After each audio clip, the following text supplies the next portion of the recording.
2018 সালে কমল দাস নামের এক ব্যক্তির কাছ থেকে রীতা লালবানী ফ্ল্যাট কেনে।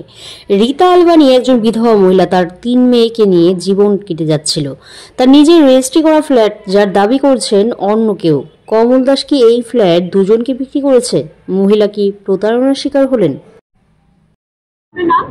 রীতা লালবানী আমার south Purbachal EM bypass road 10A আমি ছিলাম।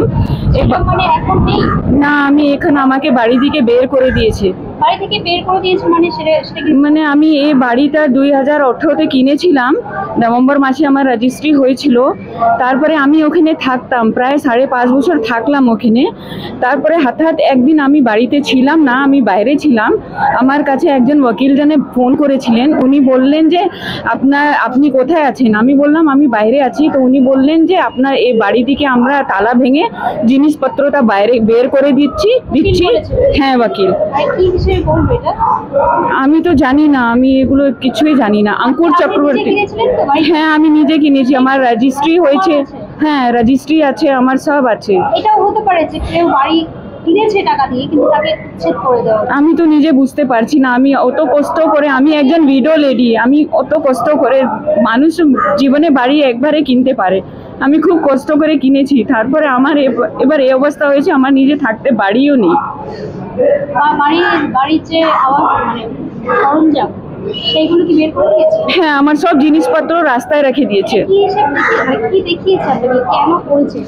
উনি একটা কোর্টে, কনজিউমার কোর্টের একটা অর্ডার নিয়ে এসেছিলেন, হাতে লেখা ছিল। উনি বললেন যে আমার অর্ডার আছে, আপনার জিনিসপত্র আমাকে বার করার জন্য অর্ডার দিয়েছে। এই বাড়িটা অন্য কারো আছে, ওনার আগে রেজিস্ট্রি হয়ে গেছে, এই বাড়িটা উনি পাবেন।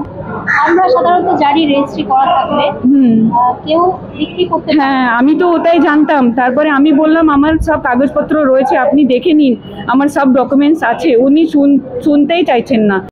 এটা দিল্লির ইলেকশন, তাই ঘুরে ঘুরে বেড়াচ্ছি।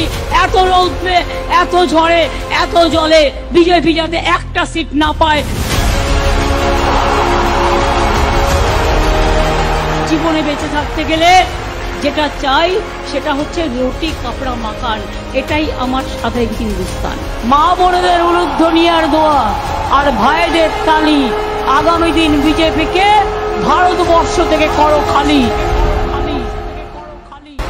আসন্ন লোকসভা নির্বাচনে বর্ধমান পূর্ব লোকসভা কেন্দ্রের তৃণমূল কংগ্রেস মনোনীত প্রার্থী ডক্টর শর্মিলা সরকারকে 13ই মে সোমবার জোড়াফুল চিহ্নে ভোট দিয়ে বিপুল ভোটে জয়ী করুন। সৌজন্য প্রচার দিদি সৈনিক, স্নেহাশিস ঘোষ দস্তিদার, মেমারি পৌরসভা 10 নং ওয়ার্ড তৃণমূল কংগ্রেস কমিটি।